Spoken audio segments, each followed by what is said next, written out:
Hey, good to see you guys. Yeah, and good to see you today. How are you doing? I am doing really well. This morning I was in our warehouse here in Stockholm. The sun is shining, I feel good. Nice. Why don't you give us a super quick intro, who you are, what you've built? So Fredrik Hjelm, CEO, co-founder of Voi. Voi is the leading European micromobility operator. We started with a handful of scooters here in Stockholm in 2018. Today, we move millions of people around all over Europe every month. Before that, I founded a real estate marketplace called Guest It, which is a short-term rental marketplace, also doing the operations, cleaning, pricing, maintenance, and so on. Nice. We've all reported that Sonora's quarter yet with net revenue of 46.8 million euros. So congratulations on that. Well, Thank you. just to jump in on this tweet that you put, it says from survival mode to record quarter. So I'd love to include that in the answer. We founded Voi 2018, and I don't know if you remember it, but there was a lot of hype around micromobility, around grocery deliveries, and a few other business models back then. A lot of venture capital went into this different businesses and industries, and the competition was cutthroat. We moved extremely fast, scaled to a lot of cities, invested a lot in hardware, put out a lot of both scooters and eventually e-bikes as well on the street. That was expensive, so it was this like race to the bottom between us competitors. We raised money every third, fourth, fifth month over the first couple of years, which was extremely intense. And most of our competitors have gone out of business now. We survived, and as you mentioned, we had a record quarter in Q2 this year, and the top line was good. But what was even better was the profitability. We did 12 million in operating cash flow, as we can use that cash flow now to invest in growth, new bikes, new scooters, new business lines, and so on, which of course is a very good place to be compared to where we were the first years. Yeah, definitely. And you really knew so far. You really knew your model. So the Voi 8. There was an e-scooter, Explorer 4 e-bike, and Explorer Lite 1. Can you give us a take on kind of like the actual products, new tech that's being built? I mean, I think you mentioned, I think within this tweet you said that in the next 5 years at Voi, you guys are going to be launching a ton of very new products and very up to date kind of designs and tech. So give us a take on the new things that you launched. Yeah. Zooming out, what we want to achieve with Voi is to create cities made for living. So to create a network of light electric vehicles, connect it with other forms of transportation, could be public transportation, could be trains and so on. We started with e-scooters. We went 100% all in and focused on e-scooters for the first years. E-scooters are great for shorter trips, think 1 to 5 kilometers. We knew all the time that we're building a software and data and operational platform that is vehicle agnostic, so we can add on other types of light electric vehicles as we go. Over the last couple of years now, we're focused a lot on e-bikes as well, where we see that the trips are slightly longer, the demographics of the user group is slightly older and also more female. So this year, we really doubled down on e-bikes and scaled our e-bike fleet a lot. During Q2, we deployed around 45,000 new vehicles, both e-scooters and e-bikes, and the proportion of our fleet that's e-bikes goes up quite quickly now. So we're very happy about that, to scale out the vehicle platform and the types of vehicles we have out there. And then there's also a lot of focus now on how we can use AI, both for everything from fleet management, how we place the vehicles, when we do operational tasks and so on them, to internal tools, how we work internally. So that's also super exciting this year. Very cool. Yeah. Very nice indeed. Have you seen a shift in the market away from e-scooters then? Is it like there's more e-bikes coming out from competitors as well? Both yes and no. Back to the competitive dynamics in our industry. In the early years, I think when we bidded for Paris in 2019, there were like 20, 25 competitors who all wanted to win Paris. That was the situation. A lot of competitors, capital, venture capital coming in from left and right and so on. Now we're down to very few. So the survivors through these crazy years from 2018 to 2022, 2023, the ones who are still around, I think all will build great businesses. And there is a shift towards more e-bikes, both because we see the user pool, but also because we see that cities in general are slightly more positive to e-bikes than what they've been to e-scooters. E-scooters have been like this new kid on the block, a techie thing, to get around, while bikes and e-bikes have been around in European cities for a very, very long time. Yeah, amazing. It makes great sense. I was at a hackathon this week, in Stockholm. You were there with Lovable, and all of the hacking teams were scooting around on your scooters all the day. People arrived very early Monday morning, and they had nothing to do before the hackathon, and so everybody was just like scooting the streets of Stockholm. We also wanted to talk about the rise of Lovable, the rise of like Silicon Valhalla. It seems like the energy, the optimism, the talent that is existing within the sort of Nordics right now is crazy. What's it like being there right now as someone who is like building an amazing company there? You're right. There is so much going on in Stockholm right now, and we have seen that coming now for a couple of years. I think Sweden and Stockholm specifically, because it's the capital and most of the talent and investors are here, have always been great at technological shifts. If you go back to the early 2000s, computers came, internet came, and so on. I mean, Sweden didn't build internet, but we did. Yeah, we built a lot of great like applied internet companies within music, within gaming, within fintech, and so on. And we're seeing that again. Now with the technological shift being AI. I mean, we should have built large language models given the size of our country and the investments needed, but we should do what we did in the early internet days, now in the AI days. So build really beautiful, really lovable products, as the team of Lovable call them, within applied AI. And you're seeing new applied AI companies popping up every week now in Stockholm, often with quite young founders doing their first company, or perhaps they have a failed company behind them, or semi-failed companies, such as the case with Lovable and Anton, where the previous company didn't take off. You see a lot of those companies, like super hungry young kids wanting to build within AI, and pushing as hard as the founders in Silicon Valley. But what you also have in Sweden and Stockholm now is you have second-time founders, third-time founders, perhaps even fourth-time founders who have been through the internet era, who've been through the mobile era, and now applying all the knowledge, all the network, all the capital, and so on behind new AI products. Yeah, that's. I'd love to jump in and just talk about, like, connected to this. You've been incredibly vocal, somewhat involved in the sort of the management online after this European AI Act, right? I think it's you and a group of others have been incredibly vocal about it and involved in sort of signing some sort of petition that would ask to either pause or slow down. Like, it's not about killing it, it's about pausing it and sort of just scanning where we're at and seeing, like, what can we let come through, what can we maybe push back a few months. Can you talk about, I guess, what is the EU AI Act, and just sort of why you think we need to be careful with it and manage it as well?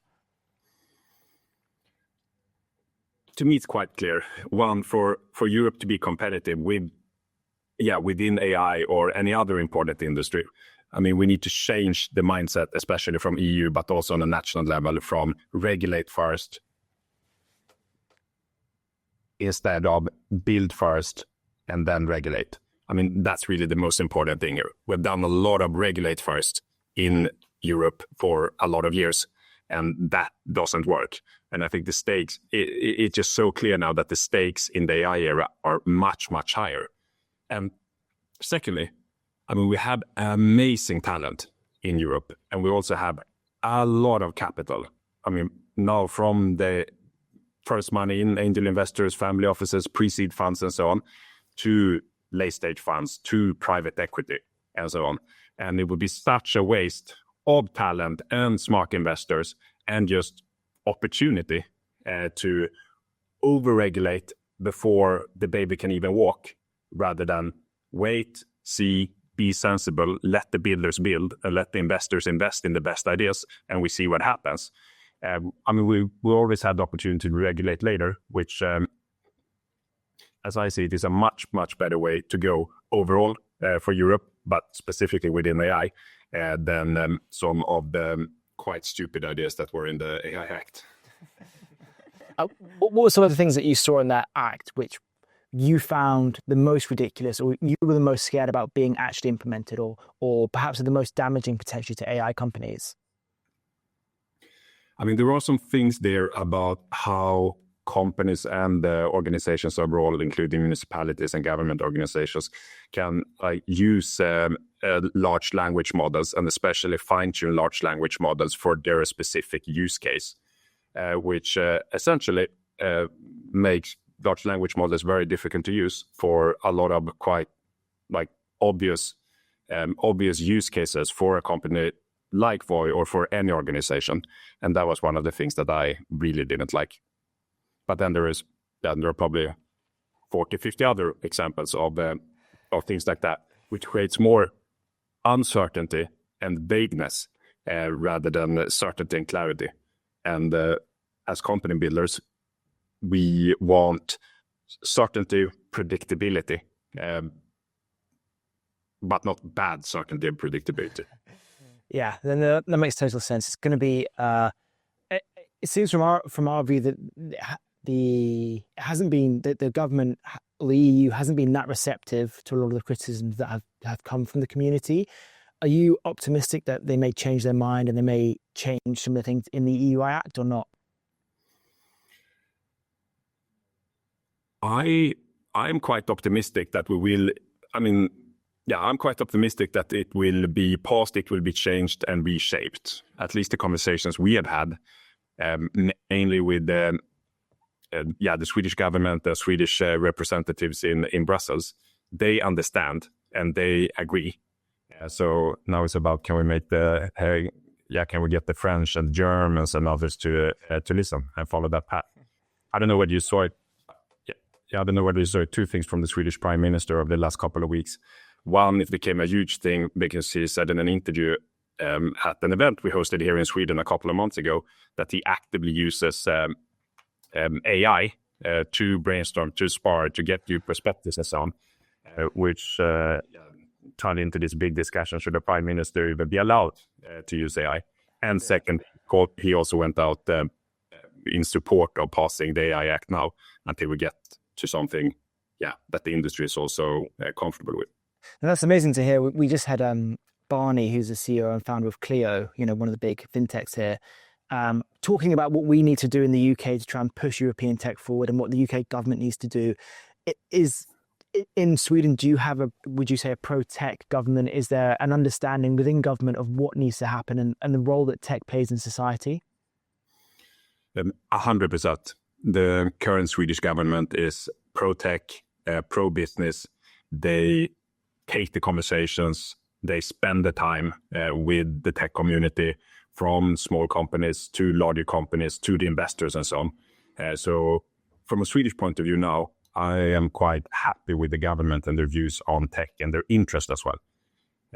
Because I think what we see in a lot of countries, Voi is operating across Europe, many different countries, many different governments and so on. The current Swedish government is definitely on the positive side when it comes to views on tech, and also, again, spending time. It's very difficult for politicians overall to understand fields very deep, and especially when a domain or a field is very new, such as AI.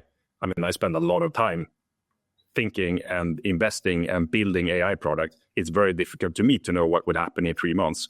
It's even more difficult, even 3 weeks. With the pace of product launches and the announcements and so on that we see now, it's almost impossible for a government and politicians that are not even interested in taking conversations with the people building, investing, and doing things in the mid to make to make smart decisions and put forward, sensible regulations. Yeah, it sounds like Sweden has got so much going on, and then like a pro-tech government. You've got some of the most exciting startups, in the whole of Europe right now. It seems like every week or so we see another big funding round announced for a Stockholm-based company. Do you see Stockholm, Silicon Valhalla becoming the next big European ecosystem to compete with the likes of the US? Per capita, for sure. I don't know whether those numbers are fully up to date, but like unicorns per capita, it's in Europe, Stockholm, Tallinn, and Middle East, Tel Aviv, in Europe, who are the 3 leading cities.